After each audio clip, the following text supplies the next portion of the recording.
በሰማይ እግዚአብሔር አምላክ ፍጥረትን መፍጠር በጀመረበት በመጀመሪያው ቀን በዕለተ እሁድ በእግዚአብሔር ቃል ለእግዚአብሔር ክብር መገለጫ ሰማያት ተፈጠሩ። ሰማያትን እንደየደረጃቸው ከ12 ከፍሎ ዘረጋቸው። ከ12ቱ ሰማያት አምስቱን ለይቶ ምንም ፍጥረት እንዳይኖሩባቸው ሲል አስተማቸው። ቀሪዎቹን 7 ሰማያት መርጦ ለዘላለም ጸንተው ይኖሩ ዘንድ ባረካቸው። ሰባቱም ሰማያት የሚያስደንቅ 7 አይነት ቀለም አለባቸው። ሰማያቱም እንደየስያሜያቸው የራሳቸው የሆነ ትርጉም አላቸው። በሰባቱ ሰማያት ውስጥ 100 ዓለማት ይገኛሉ። ከነዚህ 100 ዓለማት መካከል እኛ የምንኖርበት ምድር አንዷ ናት።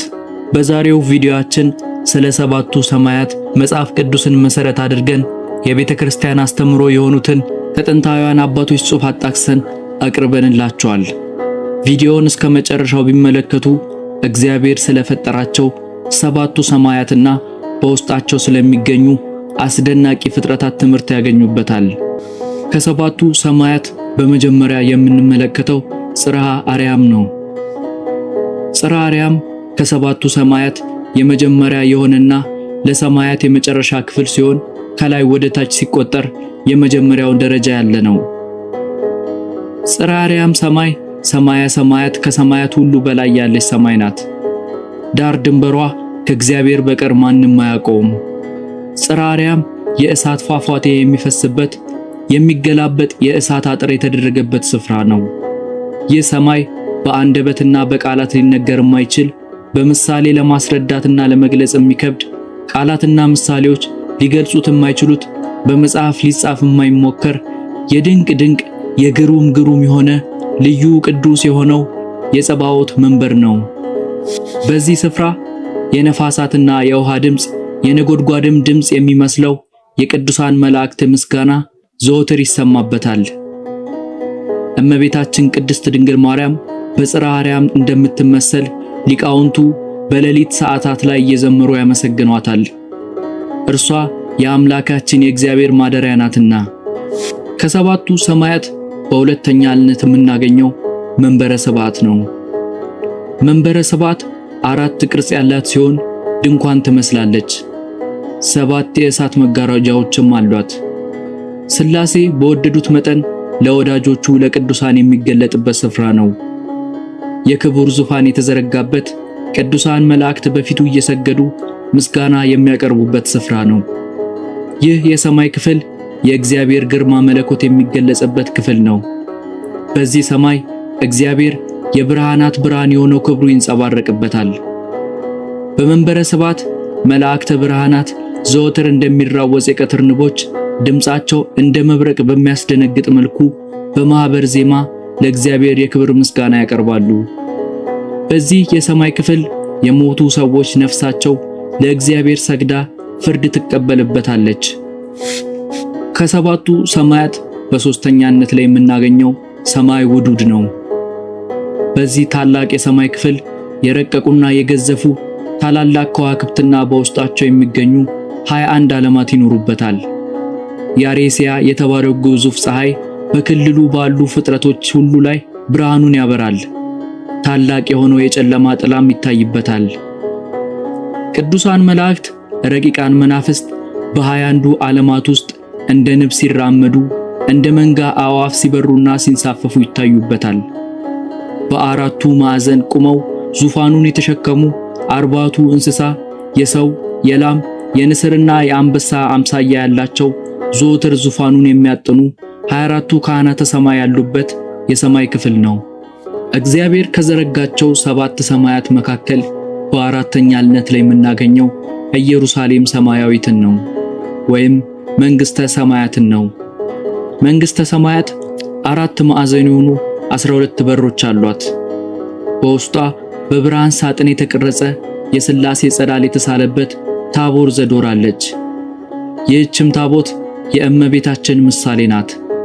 ሐዋርያው ቅዱስ ጳውሎስ በአንደኛ ቆሮንቶስ መልእክቱ ምዕራፍ 2 ከቁጥር 9 እስከ 10 ላይ እንደገለጸው ዓይን ያላየው ጆሮ ያልሰማው በሰውም ልብ ያልታሰበው እግዚአብሔር ለሚወዱት ብቻ ያዘጋጃት ያላት ይህችን ሰማይ ነው። ይህች ሰማይ መጠኗ የተወሰነ ነው።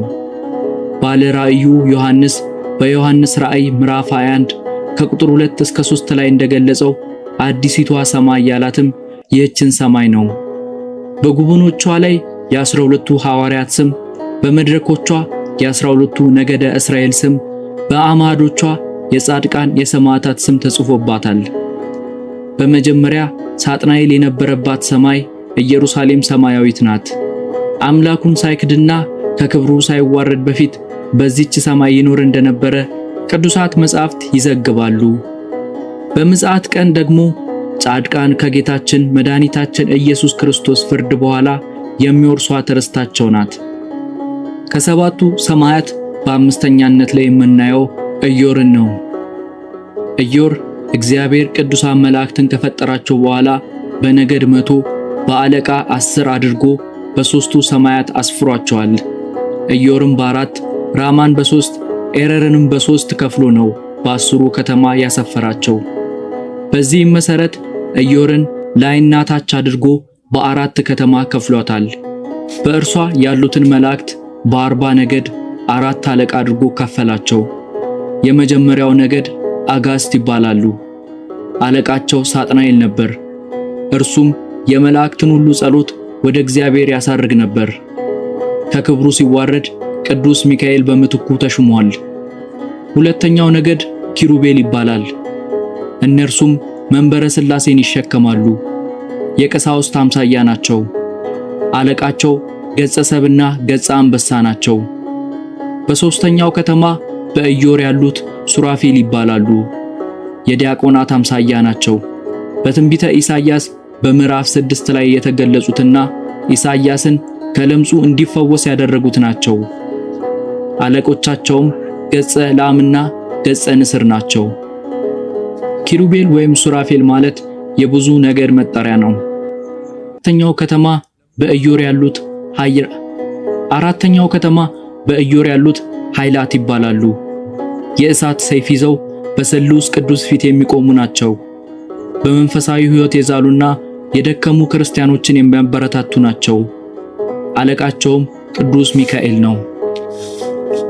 በስድስተኛነት ላይ የምናገኘው ራማ ነው። እግዚአብሔር በራማ ያሉትን መላእክት በ30 ነገድ በ3 አለቃ አድርጎ ከፈላቸው። የመጀመሪያዎቹ አርባብ ይባላሉ። የሥላሴ እልፍኝ ከልካዮች ናቸው። የእግዚአብሔርን መንበር በክንፎቻቸው ይሸፍናሉ። አለቃቸው ቅዱስ ገብርኤል ነው። ሁለተኞቹ በራማ ከተማ ያሉት መናብርት ይባላሉ። ለእግዚአብሔር እጅግ ቅርብ የሆኑ ናቸው። የመብረቅ ጋሻቸውን የእሳት ጦራቸውን ይዘው የሥላሴ ጋሻ አጃግሬ ሆነው በተጠንቀቅ ይቆማሉ። የሰውን ችግር ለእግዚአብሔር ያቀርባሉ። አለቃቸውም ቅዱስ ሩፋኤል ነው። ሦስተኞቹ በራማ ከተማ ያሉት ስልጣናት ይባላሉ። መላውን ፍጥረት ለመጠበቅ ስልጣን የተሰጣቸውና የምጽአት ዕለት አዋጅ ነጋሪዎች ናቸው። አለቃቸው ቅዱስ ሱራያል ነው። በሰባተኛነት ላይ የምናገኘው ኤረር ነው። እግዚአብሔር በኤረር ያሉትን መላእክት በ30 ነገድ በ3 አለቃ አድርጎ ከፈላቸው። የመጀመሪያዎቹ መኳንንት ይባላሉ።